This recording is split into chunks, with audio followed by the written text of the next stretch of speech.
हर हर महादेव। मैं नित्य पारदेश्वर और नर्मदेश्वर पीतलेश्वर भगवान का अभिषेक करती हूं। मेरे पूज्य गुरुदेव भगवान भी नित्य अभिषेक किया करते थे। तो बहुत सारे लोग आते हैं और पूछते हैं कि हम शिवलिंग पर दूध क्यों चढ़ाते हैं, शिवलिंग पर दूध चढ़ाने से हमें क्या फायदा है, ये दूध तो सब बहकर नाली में चला जाता है, क्यों ना इस दूध को हम किसी गरीब को बांट दिया जाए। नहीं, इसकी वैज्ञानिक और धार्मिक दोनों तरह से इस विषय पर मैं वर्णन आपको कर रही हूं। भगवान शंकर देवों के देव महादेव कल्याण स्वरूप स्वयंभू अजन्मा जो शाश्वत है, जो सनातन है, वो भगवान भोलेनाथ जिनकी हम नित्य आराधना करते हैं।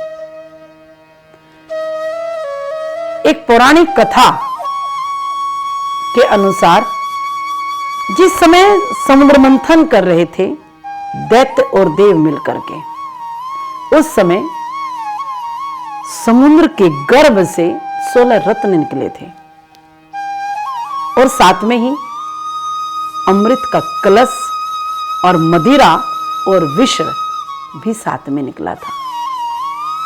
जीवन में एड्रेस और ड्रेस का बड़ा महत्व है।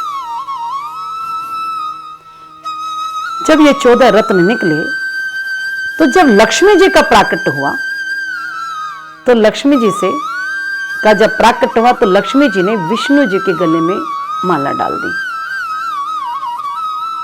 भगवान ने कितने भी अवतार के रूप में वो प्राकट्य लिया हो, लेकिन हर अवतार के साथ मां लक्ष्मी का उनके साथ रहना हुआ है।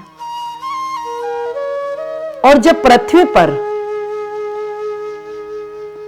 थोड़ा सा विष गिरा और समुद्र मंथन करते समय तो सभी देवताओं ने महादेव आदिदेव के श्री चरणों में प्रार्थना किया, हे प्रभु, आप तो इस सृष्टि के संचालक हैं, आप तो इस सृष्टि के रचयिता, स्थिति और संहार करता है। अगर ये विष पृथ्वी पर गिर गया तो तीनों लोक में हलचल मच जाएगी, तीनों लोक, ये सृष्टि नष्ट हो जाएगी। तो आप हमारी रक्षा करें, इस विष का पान कर लीजिए जो समुद्र मंथन से निकला था।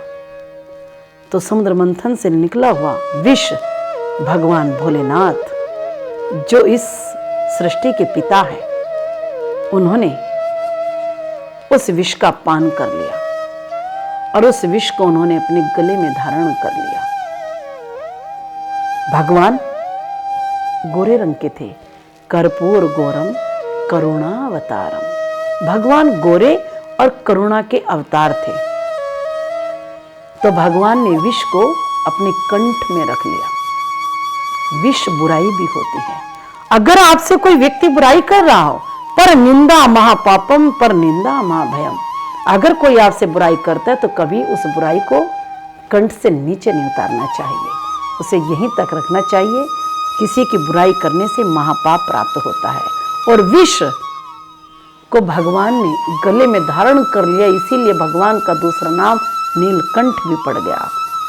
और जो पृथ्वी पर जो विष गिरा हुआ था उसको सर्पों ने ग्रहण कर लिया।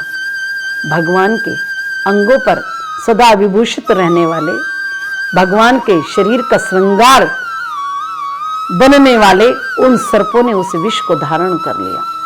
लेकिन भगवान के कंठ में जो विष था, उस विष के कारण जलन होने लगी, उस विष के कारण तकलीफ होने लगी।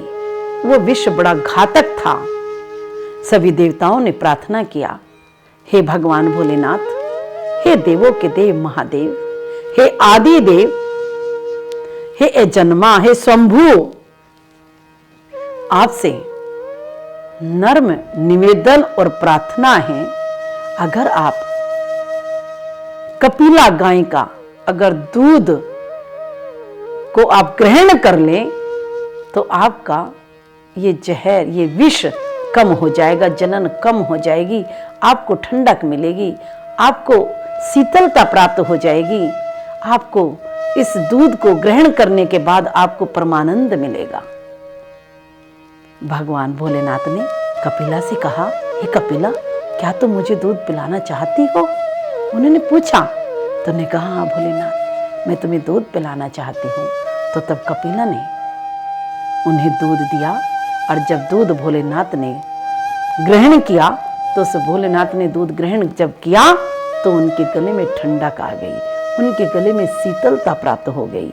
तब भगवान को, भोलेनाथ को दूध अति प्रिय है, इसीलिए हम जब रुद्राभिषेक करते हैं तो अभिषेक करते वक्त जब हम दूध पिंडी पर चढ़ाते हैं, शिवलिंग पर चढ़ाते हैं, तो उससे हमारी पीड़ा का हरण हो जाता है, हमें सुख शांति प्राप्त होती है, हमारे बिगड़े काम बन जाते हैं, हमें आयु की वृद्धि होती है, हमें यश मिलता है, हमें कीर्ति मिलती है।